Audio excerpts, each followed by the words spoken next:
je m'étais engagé à rendre l'enseignement de base obligatoire et gratuit pour tous. À ce jour, fréquenter l'école est devenu une réalité pour nos enfants, quelles que soient leurs conditions sociales.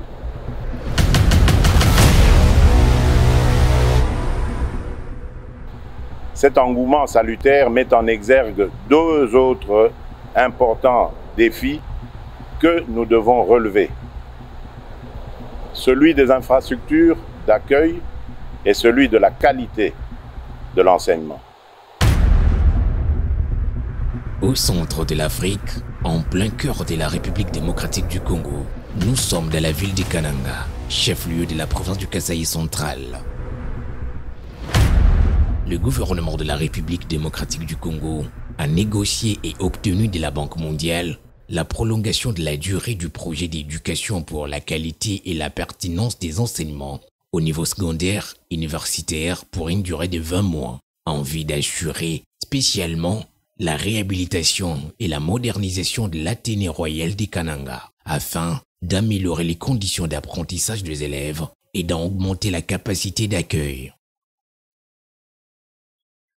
Construit de la période d'avant l'indépendance et ayant fait la fierté et le beau temps de la province du Kasaï central, le complexe de la RK, contenant en son sein 6 différentes écoles, a formé plusieurs générations d'élèves disséminés partout dans le monde et devenus pour certains des grandes autorités dans notre pays. Je suis témoin de ce que j'ai vécu moi-même parce que je suis élève étudiante et je suis témoin de la détérioration sûre et progressive parce que je vois d'où nous venons, comment nous-mêmes nous avions été formés et comment nous nous formons les autres actuellement, où allons-nous? Nous avons hâte de voir cette nouvelle génération apprendre aussi comme nous avions appris. Le complexe de l'Athénée royal de Kananga n'a connu aucune rénovation depuis sa création.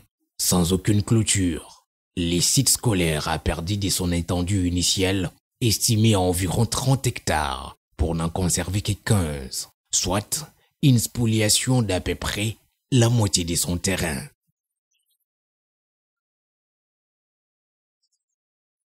C'est fait un cadre vétuste, dont les bâtiments présentaient des fissures, les manques de toilettes les laissant à la merci des intempéries et des eaux stagnantes de pluie. Aucun détail n'a été laissé pour compte avant le début de l'exécution des travaux au mois de mars 2023 et dont l'avancement des chantiers se veut rassurant.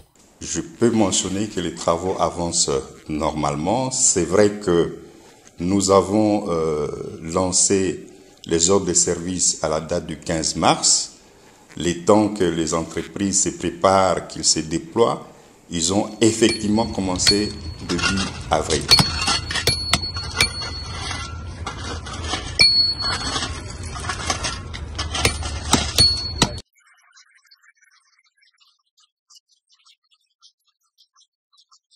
En termes d'avancement à ces jours, de façon tout à fait globale, on peut dire qu'on est autour de 20-22%.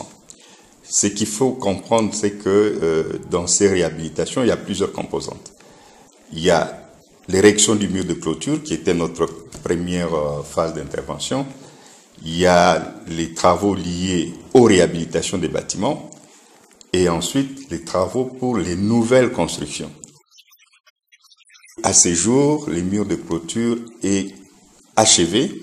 Maintenant, pour les travaux de réhabilitation, ils vont un peu plus vite que les travaux de construction. Vous avez des réhabilitations qui sont déjà autour de 25 et même plus. Le bénéficiaire direct et indirect voit en ces projets un salut et n'intarisse pas d'éloges au chef de l'État, Félix Antoine Tshisekedi, à son gouvernement ainsi qu'à la Banque mondiale pour la résurrection en cours de ces hauts lieux des savoirs de la République qui a vu naître la première constitution du pays, dite Constitution des Louloabourg. Nous avons accueilli à bras ouverts ce projet pour autant que les enfants qui y fréquentaient n'étaient pas dans des bonnes conditions.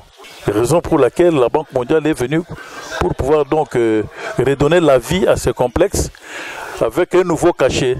Et ce sera la première dans l'histoire de la province du Kasai central où on trouve un complexe où il manque un laboratoire, mais bientôt qui sera disponible grâce à la Banque mondiale. Le processus de réhabilitation de l'Athénée royal de Kananga est ainsi déjà entamé et toutes les parties concernées doivent être suffisamment mobilisées pour l'atteinte des objectifs clairement définis.